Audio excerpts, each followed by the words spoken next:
Hey Stampers, Diane Dimich with ddStamps.com, and today I'm going to answer a question that somebody had about the welcome banner that was in my welcome video up here on YouTube.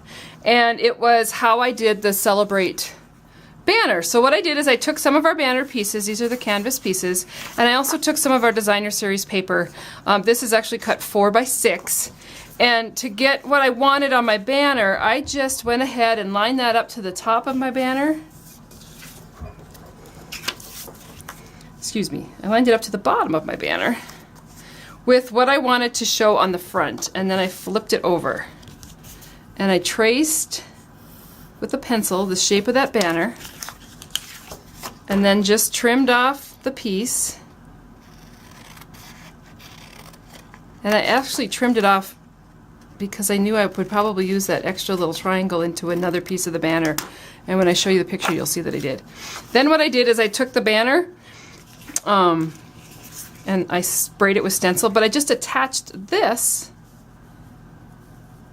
right onto the banner, and then you can see how it matches up perfectly. And I did that for whichever size I was using. So that's how I made the papers to match. And to attach it, I used mini glue dots, but you could use the mono adhesive too. That would work. So there you have it. There's the paper on, and then I will continue the video and show you how I did the stenciling. Once I had all my papers cut, I went ahead and I took my banners and I decided which stencil I wanted to use. And on this one I'm just going to use the stripes. And I did add a little bit of tacky adhesive onto the backs of the stencil so that they would stay. But you can also just lay them onto a piece of, this is just a piece of copy paper with the stencil there and a piece of painter's tape at the top. But if you add that, if just that little bit of adhesive really helps. And on the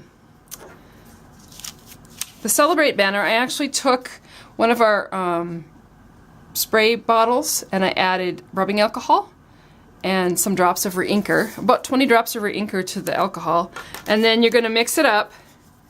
Let me move everything out of the way here, and then I just took it and sprayed right onto my stencil. That was it. Open it up, pull it out, and you've got a stencil.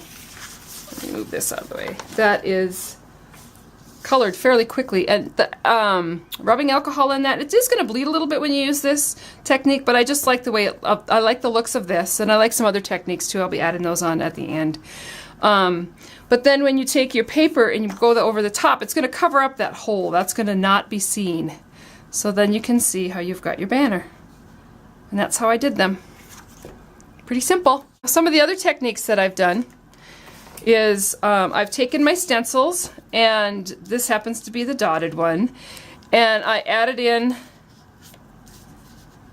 my banner where I wanted it, and conveniently this particular banner or this particular stencil, they actually kind of match up into the holes so that you can get it even on both sides.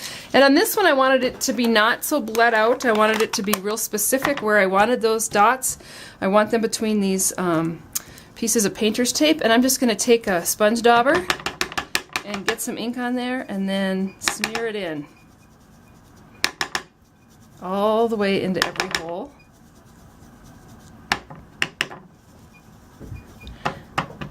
And if your black ink pad, like I'm using my black here, if it starts to get a little, it might be a little dry, or you can just add more re-inker into it and keep going. But the one thing I found is that the dots are much darker than they appear when you're stenciling them.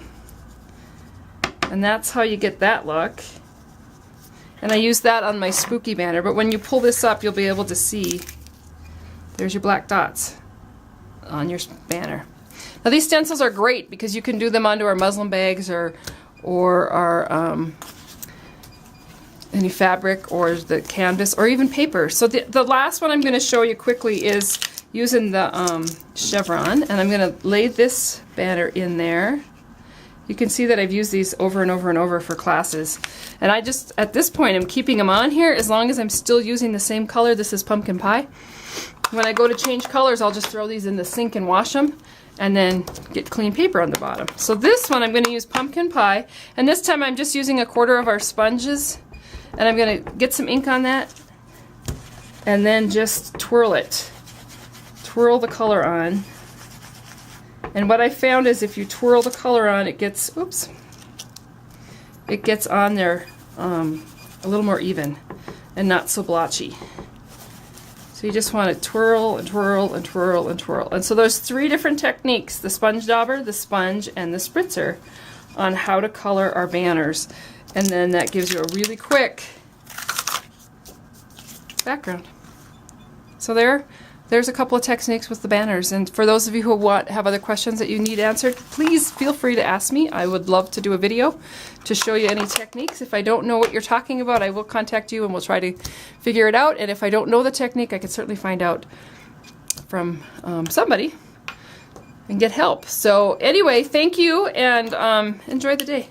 If you haven't already done so, go ahead and sign up for my newsletter list at www.ddStamps.com. You'll get a great free tutorial just for signing up. Thank you.